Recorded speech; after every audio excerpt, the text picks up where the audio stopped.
जय गुरु जी संगत जी। गुरु जी की सभी प्यारी संगत को मेरा प्यार भरा नमस्कार। सबको जय गुरु जी। आशा करती हूँ आप लोग सभी स्वस्थ और सुखी होंगे। आज का सत्संग है श्री पृथ्वीराज सिंह जी का दिल्ली से। ये सत्संग शुरू करने से पहले हम कुछ इम्पोर्टेंट बात करेंगे संगत जी।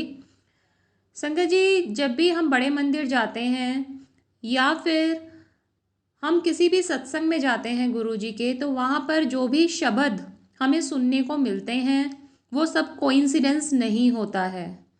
हम जब भी बड़े मंदिर जाते हैं, हमारे दिमाग में, हमारे जहन में कुछ सवाल होते हैं, कुछ कुछ भी चल रहा होता है, कुछ भी परेशानियां जो हम अपने जीवन में उस टाइम फेस कर रहे होते हैं, या कुछ भी क्वेश्चंस हमारे दिमाग में होते हैं, वो शब्द जो हम बड़े मंदिर में या सत्संग में सुनते हैं वो हमें उन सवालों का जवाब देते हैं। गुरुजी जब फिजिकल फॉर्म में थे और ओल्ड संगत ने ही अपने सत्संग में बताया है, गुरुजी गुड़गांव में एक ओल्ड संगत हैं, उन्होंने उनके घर गुरुजी आए थे 2003 में जब सत्संग हुआ था। तो बड़ी गलतियां हुई थी उनसे उस सत्संग में, अरेंजमेंट्स में। तो तब गुरुजी ने बोला था कि सत्संग की अवधि 1.25 से 1.5 घंटे की हो और शब्द वही बजे जो गुरुजी के ब्लेस्ड शब्द हैं, क्योंकि उन शब्द में एक पावर है, एक ताकत है, एक शक्ति है जो हमारी आत्मा को पवित्र करती है और हमें हील प्रोवाइड करती है। हमें उसमें हीलिंग पावर होती है। हमारे कह लीजिए घाव या जख्मों को वो भरते हैं शब्द। हमारे सारे क्वेश्चंस का हल वो देते हैं। डायरेक्टली इनडायरेक्टली हमें उसमें हमारे छिपे हुए सभी सवालों के जवाब मिलते हैं। तो सत्संग जहाँ पर भी होता है घरों में, उसमें गुरु जी के ब्लेस्ड शब्द ही बजने चाहिए। 1.25 से 1.5 घंटे का जो सत्संग है, उसके बाद लंगर के टाइम पर आप भजन कीर्तन कुछ भी उसमें कर सकते हैं, लेकिन गुरु जी के ब्लेस्ड शब्द ही चलें और उसमें बहुत पावर है। गुरु जी उन सबको ब्लेस्ड करके गए हैं। दूसरा संगत जी, मैं यही कहूँगी कि जब भी डिफ़िकल्ट टाइम और कष्टों का टाइम आता है तो हमें हर हाल में गुरु जी का शुक्राना करना है। कहते हैं ना कि हम अगर कितने भी ज्ञानी लोगों के साथ बैठ जाएं, हमें जो ज्ञान खुद लाइफ देती है ना, जब हम ठोकर खाकर उठते हैं, जब हम दूसरों से बेवकूफ़ बनते हैं, जब हमारे साथ छल कपट या विश्वासघात होता है और हम उससे संभलना सीखते हैं, वो जो तजुर्बा, वो जो लेसन होता है, वो हमें एक्सपीरियंस और स्ट्रेंथ प्रोवाइड करता है और हमें आगे कैसे संभल कर चलना है वो सिखाता है। सेम गुरु जी भी हमारे एग्ज़ाम्स लेते हैं, हमारे टेस्ट लेते हैं, नींबू की तरह निचोड़ते हैं, और फिर हम जब निखर के उसमें से आते हैं तो हम गुरु जी के प्यारी संगत बन जाते हैं। संगत तो सब प्यारी ही हैं और करीब वो हमें अपने बैठा देते हैं। जब हम उनकी परीक्षा में पास हो जाते हैं, हम लाइफ को और अच्छे से देखने लगते हैं, हम में बहुत सारे अच्छे बदलाव आते हैं, हमारी संगत गुरु संगत बन जाती है और हम में पॉजिटिव वाइब्स आने लगती हैं, हमें पॉजिटिविटी मिलती है और संगत से। तो कष्टों का टाइम भी गुरु जी का दिया हुआ है और हमें उसका भी शुक्राना करना चाहिए, उससे हमें डरना नहीं चाहिए। कहते हैं कि भगवान को और हम ज़्यादा याद करते हैं बुरे वक्त में, तो शायद यही एक तरीका है भगवान का अपने आप को याद दिलाने के लिए। तो इसलिए हर हाल में शुक्राना करें। भगवान ने हमें 2 कान दिए हैं, उन कानों से ज़्यादा बातें सुने, अच्छी बातें सुने, पॉजिटिव लोगों के साथ बैठें, उनसे पॉजिटिविटी लें, ज्ञान की बातें लें, वैसी बातें जो आप में आत्मविश्वास भर दें, आपको मोटिवेट करें। और मुंह एक ही दिया है ताकि हम कम बोलें और अच्छा बोलें। आइए संगत जी, आज का सत्संग शुरू करते हैं।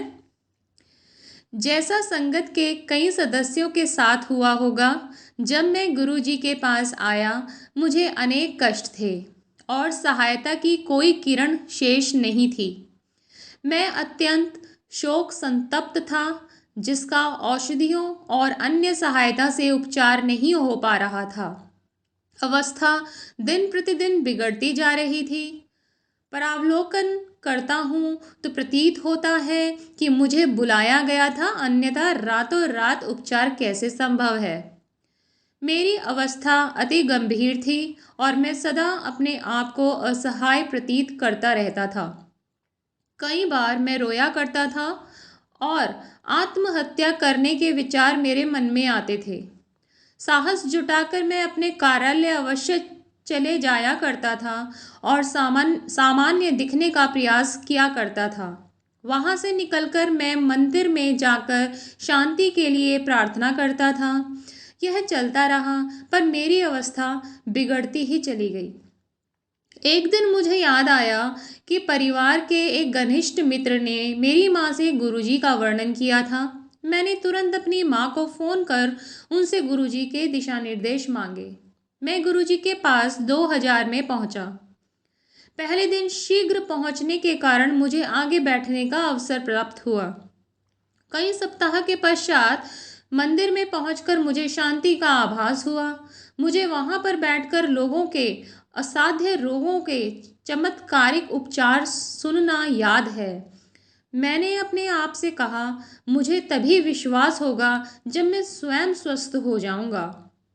उस पहले दिन के पश्चात मैं वहां पहले नियमित और फिर प्रतिदिन जाने लगा। मंदिर में पहुंचकर मुझे सुखद शांति का अनुभव होता था, किंतु बाहर निकलते ही मेरी पहली जैसी अवस्था हो जाती थी। चौथे या पांचवें दर्शन के बाद जब मैं गुरुजी से जाने की आज्ञा ले रहा था तो उन्होंने मेरे से बात करी। उन्होंने पूछा, तेरी घरवाली सिटी बैंक विच काम कर दी है? उस समय तक संगत में कोई मुझे जानता नहीं था, ना ही मैंने किसी से बात करी थी।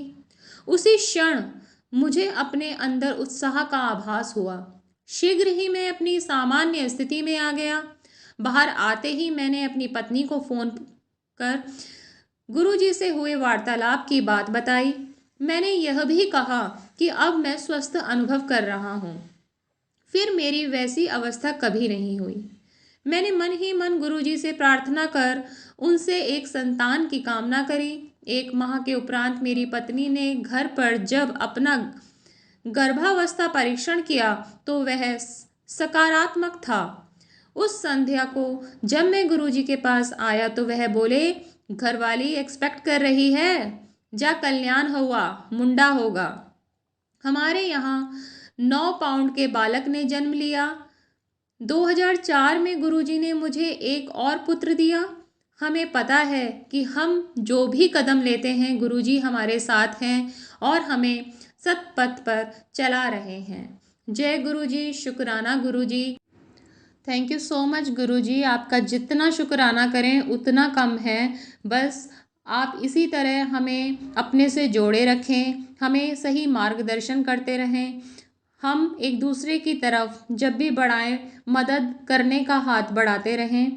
हमें कभी भी किसी के सामने हाथ ना फैलाने पड़ें और जो लोग अभी तक आपसे नहीं जुड़े हैं वो भी आपसे जुड़ सकें ताकि वो भी सही मार्ग पर चल सकें। गुरुजी बस आप सबका ऐसे ही कल्याण करते रहें, सबको आशीर्वाद देते रहें। जय गुरुजी, शुक्राना गुरुजी, अनंतम अनंतम शुक्राना गुरुजी।